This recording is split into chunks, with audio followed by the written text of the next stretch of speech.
కేరీత్ అనుభవం అన్నది నంబర్ 1 ఆ యొక్క శత్రువుల చేతుల నుండి సంరక్షణ కలగడానికి.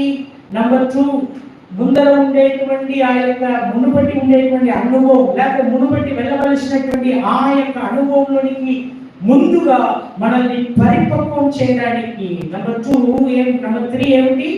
దేవునితో కూడా సహవసించడానికి, ప్రార్థన యందును అలాగే ధ్యానం నందును మనము ఉండడానికి. 4వదిగా ఆత్మిక జీవితంలో మనం బలం పొందడానికి. అయితే కేరీత్ ఏమైపోయింది? నీరు ఎండిపోయింది. చాలా మంది జీవితంలో ఇలాంటి స్థితిగత రాగలదు, కానీ ఉన్నటువంటి వీధులలో మనం దేని మీద ఆధారపడి ఉన్నామో, ఈవెన్ ప్రతి ఉదయం వస్తున్నటువంటి